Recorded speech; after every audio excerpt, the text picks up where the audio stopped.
In our conversation today, we are going to navigate the illuminating topic of how to make my avoidant partner recognize our love. Yes, indeed, that is our theme, and I invite you to settle in comfortably, because we have quite a reflective journey ahead of us. We shall talk about the intricacies of avoidance, the burning desire to connect, and the paths we might take to bridge the gap between hearts. Now, perhaps you've observed it firsthand. The moment you bare your soul to a partner, a tender hush saturates the air. You expect warmth, a reciprocated glow, only to witness them recoil ever so slightly. Perhaps they muster a tight smile and sputter something like, "You're just in love with being in love." You walk away confounded, feeling dismissed, unsure how to navigate these choppy waters of vulnerability. And if your beloved is avoidant, you might be left with the echo of your own words, reverberating in a hollow space where you prayed for communion. Allow me to assure you, you are not alone. This predicament of longing for acceptance from a partner who seems to retreat at the slightest demonstration of ardor is all too common. Individuals around the globe puzzle over how to unlock the fortress of an avoidant partner's heart. And so, in the spirit of empathic exploration, how to make my avoidant partner recognize our love is an invitation, a spotlight shining on three crucial steps that might help us glean something deeper about ourselves and about our partners. For indeed, the key to any meaningful shift in the relationship realm so often begins by looking in the mirror. When we embrace that truth, we can address the external challenges of the relationship in a way that fosters authentic connection rather than stoking fear and confusion. Let us begin with a notion that might sound a bit radical, that our partner's behavior is a reflection of something within us. Now, I do not suggest that one is responsible for a partner's avoidant tendencies. Rather, I'm hinting at a universal principle. The relationships that move us the most are usually those that mirror back elements in ourselves, whether treasured or unresolved. This, I believe, is a matter of spiritual mathematics, so to speak, a cosmic ledger that ensures you and only you get precisely the lesson you need for your growth. It's a hauntingly beautiful idea, is it not? That each interaction, each disappointment, each sigh of frustration might be a subtle nudge from the universe to turn inward. But, how our hearts cling to the outward world. We try to figure out how to win back someone's affections, scouring the book of love for the perfect lines to say, the perfect gifts to offer, the perfect way to transform ourselves into a more pleasing shape. Yet behind that scenic facade, there often lurks a more profound question. Why do I want it so desperately? Why does this particular person's validation feel like a thirst I can't quench? Picture a quaint country road. On one side stands a person brimming with declarations of love, arms outstretched. On the other side, an individual stands with arms folded and eyes averted, swirling in a quiet swirl of uncertainty. If you happen to be the one on the loving side of the road, you may well see the shimmer of potential in that figure across the way. You might think, oh, if only they would soften.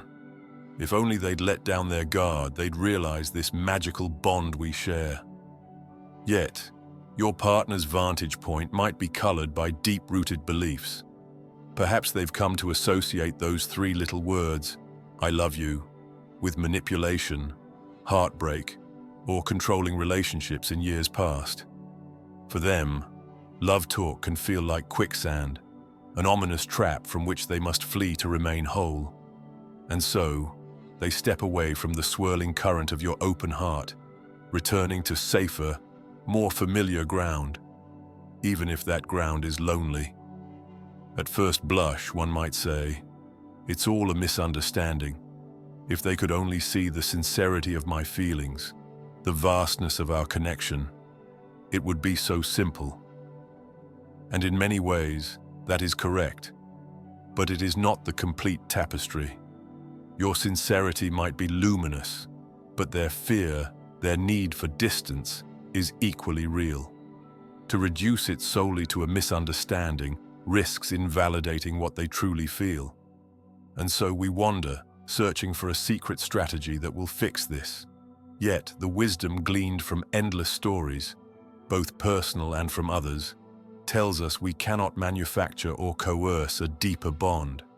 We can only create an environment where it's safe to bloom if the other person so chooses. You may ask, all right, so how do I do that? How does that approach help me finally hear my avoidant partner say, I see our love, I feel it, and I'm ready to give myself to it? Here is where our 3 steps come into focus. Let us explore them with depth and, dare I say, a bit of playful curiosity. Step 1. Identify the inner desire. First, identify precisely what you desire from your partner and what emotional longing that desire masks within you. A beloved teacher of mine once likened external desires to icebergs. The tip is visible. I want my partner to say, I love you, and to stop pulling away. But the mass below the surface is an entire continent of feelings. Often that submerged portion goes something like, I yearn to feel safe, chosen, needed, validated. Because deep inside, I fear I might be unworthy or unlovable unless somebody else confirms otherwise. You may find yourself vigorously denying such a notion. But I'm sure of my worth, you say. I just want my partner to see how special what we have is. All fine and good, my friend. Yet, if we brush aside the deeper yearnings at play, we lose a golden opportunity for genuine transformation. Perhaps you do trust your own worth, until your beloved's aloofness triggers old scripts from your personal story. Scripts about loss or insecurity that you haven't fully acknowledged. Identifying your deeper desire has less to do with your partner's behavior and everything to do with your own interior exploration. It's about unearthing the buried truths that drive your repeated, painful experiences. Step 2. Challenge the limiting narratives. The second step is to challenge false premises, illusions or lies that we believe about ourselves, our partners, or relationships in general. This can be the hardest step because our illusions feel so comforting. We cling to them like a child clutching a favorite toy. For example, the belief that if my partner really loved me, they'd never hesitate to say it, never hesitate to prove it, and never need personal space, is a narrative that can set you both up for disappointment. Or, if they are not reciprocating in the exact manner I imagine, it must mean they don't truly care. But sometimes reluctance or reservation can stem from entirely different places. Maybe your beloved equates love talk with suffocation, because in their past, sweet words always came with suffocating demands. Or they believe that love is best expressed through consistent action, not grand expressions of emotion, words which in their life have rung hollow too many times. It's even possible that what you perceive as emotional stinginess is simply their coping mechanism for dealing with overwhelming vulnerability. So you see, the lies we tell ourselves often revolve around how we interpret these behaviors in a way that affirms our worst fears. That we are unworthy of devotion, that the relationship is doomed, or that we have to bend ourselves to unrecognizable shapes to be loved at all. It's worth examining those narratives with a critical eye, if only to ensure we're not reading from an outdated script that keeps repeating heartbreak. Step 3. Build a bridge toward reframing.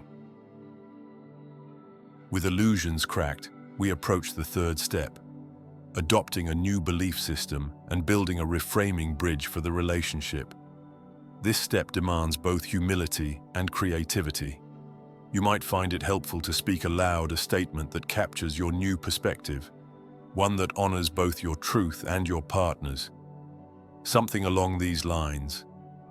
I recognize that my partner's quieter ways don't automatically mean rejection.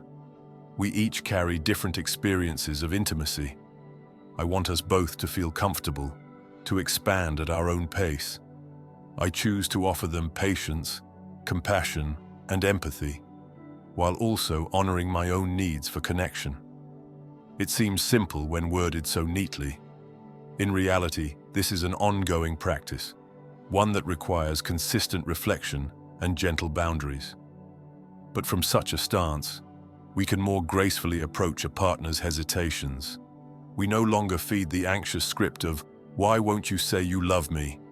and instead stand in an inner confidence that says, "I love myself. I can stand by you but not chase you, and I'm open to honest communication about both our needs." Such a stance, ironically, has the best odds of fostering deeper trust and safety in your relationship. Let me share a brief example. A dear friend of mine, let's call him Tom, was blissfully dating his partner, Jane. Yet whenever she brought up their future or wanted more of Tom's time, he found reasons to retreat, physically and emotionally. He wasn't trying to harm her. Indeed, he found her bright and beautiful. But inside, there was a raw nerve. Tom had been raised in an environment where affectionate words were often tied to guilt trips. "You say you love me," his caregivers would declare, "so why don't you do this chore for me?" Or, "Don't you think you owe me that?" So as Tom grew, the phrase "I love you" started to feel suspiciously like a wolf in sheep's clothing, a prelude to demands. When Jane said these words, or implied she wanted more closeness, Tom's gut reaction was to tense up, anticipating some unspoken obligation. He needed quiet corners of solitude to feel safe, to confirm for himself that love could be freely given and freely withdrawn, without strings. Now, Jane, who had once found Tom's independence alluring, began to panic at his distancing. She thought, "Why won't he let me in if we share this bond? Surely something must be terribly wrong with me or with him." Each time she pushed for closeness, yearning for reassurance, Tom pulled away more, affirming Jane's fear that they would never be truly intimate. The cycle repeated, growing more frantic every time. The saving grace came when each began to take a deeper look at their own inner story. Tom recognized that no matter how many ways Jane rephrased "I love you" or promised she wouldn't demand anything in return, he still felt suspicious. This was his childhood conditioning rearing its head. Meanwhile, Jane recognized her panic was triggered by old heartbreaks and the unspoken fear that not enough attention means I'm not worthy. When the pair could openly name these fears, they gained the first real chance to reframe how they saw one another. Tom started to see that "I love you" wasn't automatically the antechamber to hidden traps. Jane realized that Tom's retreat said less about his love for her and more about his need to self-regulate to avoid the ghosts of his upbringing. Their path forward meant respecting each other's vulnerabilities, offering safe space when needed, but also gently sharing their own emotional truths before they reached a boiling point. Does that guarantee happily ever after? Nobody can. But it does illustrate how two hearts can forge an understanding that fosters a kinder cycle, identifying the desire beneath the tension, challenging the illusions that keep them entangled, and reframing their beliefs about what intimacy looks like. If you find yourself in the throes of yearning, if your heart feels an urgent desire to make your avoidant partner see your love, remember that your experience and your partner's may well be parallel realities. The golden question is whether you can allow for both realities to exist and still meet in the middle. Can you stand firmly in your knowledge of the love you feel without invalidating the reasons behind your partner's quiet stance? At times, multiple truths can live side by side without one having to crush the other. Their cautious distance does not negate your sincerity. Your longing does not invalidate their hesitation. Indeed, it is the contrast itself that pushes each of you to reflect, adjust, and grow. You might realize that your yearning for them to recognize your love is partly an echo of your own self-recognition. Perhaps you've not given yourself adequate space to rest securely within your own heart. Let's not forget the ultimate radiant gift relationships offer. If you are struggling, take a moment to consider the possibility that you are on the verge of profound personal insight. If your partner's avoidant behaviors provoke deep insecurity in you, that insecurity has likely lived within you longer than your current relationship. Your partner's avoidance only reveals what is already there, waiting to be soothed. For your partner, a sense of internal claustrophobia when hearing "I love you" could be pointing to their old emotional injuries that have yet to be fully understood. When both souls can compassionately hold space for those injuries, a synergy emerges. One does not demand the other magically get better or hurry up to match the other's timetable. Rather, you both discover how to inch closer without overshadowing your own boundaries and identities. So, my dear friend, as we circle back to the question, how to make my avoidant partner recognize our love, we find that the answer is not so much about forcing them to see or speak or do anything on command. Rather, it's about unveiling deeper truths within ourselves and creating a fertile ground where genuine connection can flourish if, and only if, both parties are willing to meet there. Unearth your own yearnings, whether it's safety, validation, or a sense of belonging. Name it and claim it. Question the stories that keep you locked in anxious cycles. Are you equating someone's cautious style with their loving potential? Are you overlooking who they truly are in favor of who you wish them to be? Build a reframing bridge, a new worldview that accommodates both your partner's reality and your own. No easy feat, but infinitely worth the endeavor. In the end, your biggest gift to a hesitant beloved is your authenticity, the gift of a stable anchor. Here I am, entirely myself, prepared to connect, content to watch, yet not obligated to rescue you from your own truths. I stand here offering empathy, kindness, and my genuine self, should you choose to draw nearer. That unwavering light can be most inviting to someone used to jumping at shadows. And if, at times, they decline the invitation, you are still left with a more profound sense of self-awareness, an enriched perspective on your own capacity for love, and the knowledge that you do not have to tiptoe around your own worth to make someone stay. And so we close this reflection with an invitation. Try, wholeheartedly, to see your own reflection in the labyrinth of your relationship. By doing so, you may discover that your partner's avoidant patterns are neither spells to be broken nor signals of doom, but rather clues.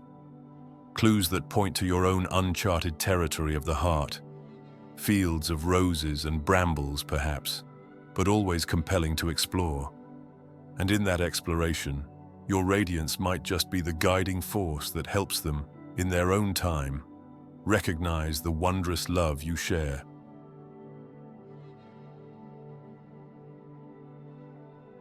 If you believe this video might help someone dear to you, share it with them. A small gesture on your part could mean the world to a friend in need.